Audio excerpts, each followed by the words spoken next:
આ તમે જે દ્રશ્યો જોયા તેમાં પશ્ચિમ બંગાળના પૂર્વ મુખ્યમંત્રી અને ટીએમસીના નેતા મમતા બેનર્જી આજે એક અલગ અંદાજમાં જોવા મળ્યા છે।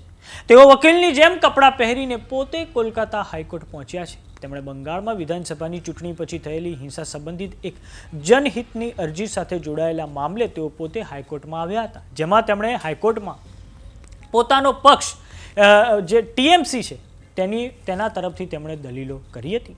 તો આવો જાણીએ સમાચાર વિસ્તારથી। નમસ્કાર, જમાવટ સાથે હું છું પાર્થ।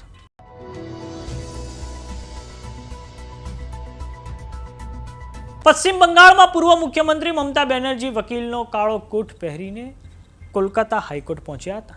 પશ્ચિમ બંગાળમાં થોડાક સમય અગાઉ પૂર્ણ થયેલી વિધાનસભાની ચૂંટણી પછી સમગ્ર રાજ્યમાં હિંસાની ઘટનાઓ સામે આવી હતી।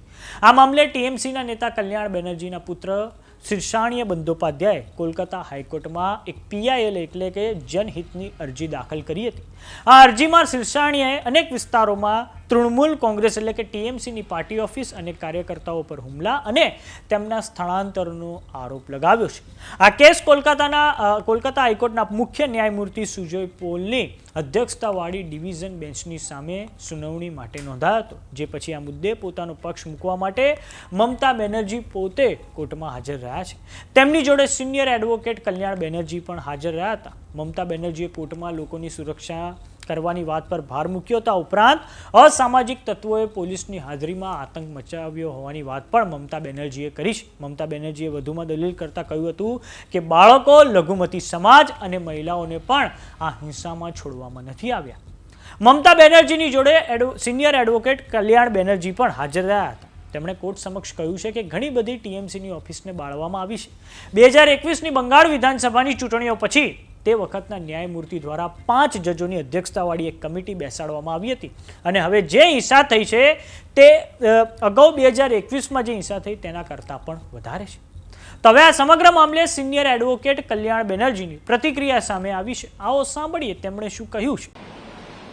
हम लोग जो बोला है पोस्ट पोल वायलेंस जो बीजेपी वर्कर कर रहे हैं और पुलिस कोई स्टेप नहीं ले रहा है।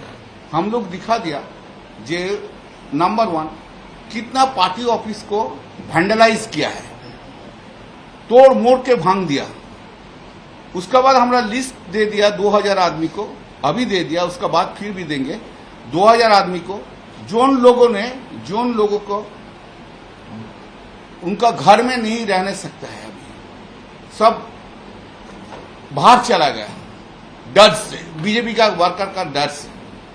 3 नंबर दिखा दिया कौन कौन मकान, छोटा बाड़ी, गरीब आदमी का बाड़ी, उस बाड़ी को प्राय 2000 इस तरह का बाड़ी को भांगचूर कर दिया।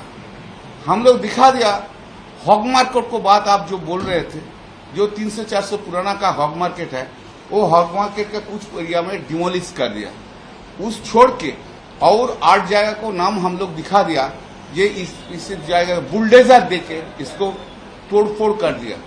उत्तर प्रदेश को जो है वो कल्चर ले आया। सुप्रीम कोर्ट ने इसका पहले बोला जो बुलडोजर जस्टिस इज अनकॉन्स्टिट्यूशनल। ये संविधान का चिंता में कोई नहीं सोच भी सकता है, जो किया है वो कोई सोच भी नहीं सकता है। और अभी जो हो रहा है ये पूरा लॉलेसनेस है।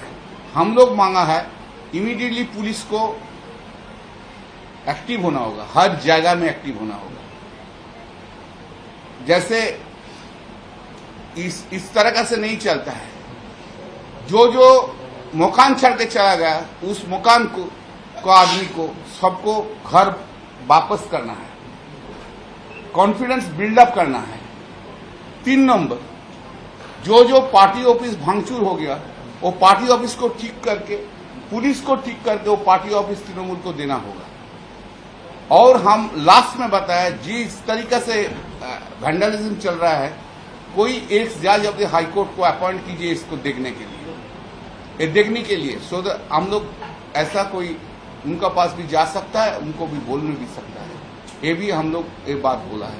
તો તાજેતરમાં પૂર્ણ થયેલી પશ્ચિમ બંગાળની વિધાનસભાની ચૂંટણીઓમાં ભારતીય જનતા પાર્ટીને 207 સીટો સાથે 2/3થી વધુ બહુમતી પ્રાપ્ત થઈ છે। આ સાથે ભાજપે આ રાજ્યમાં પહેલીવાર સત્તા મેળવી છે, જ્યારે છેલ્લા 15 વર્ષથી બંગાળની સત્તા પર રહેલા મમતા બેનર્જી અને તેમની પાર્ટી ટીએમસીને કારમી હારનો સામનો કરવો પડ્યો છે. ચૂંટણીમાં ટીએમસી માત્ર 80 સીટો પર સમેટાઈ ગઈ છે. તો સમાચારોમાં અત્યારે બસ આટલું. જોતા રહો જમાવટ. જો તમે અમને યુટ્યુબ પર જોઈ રહ્યા તો સબસ્ક્રાઇબ કરો, જો તમે અમને ફેસબુક પર જોઈ રહ્યા તો ફોલો કરો. સાથે જ અમારી વોટ્સએપ ચેનલ આવી ગઈ છે, જોઈન કરવાનું ના ભૂલતા. નમસ્કાર.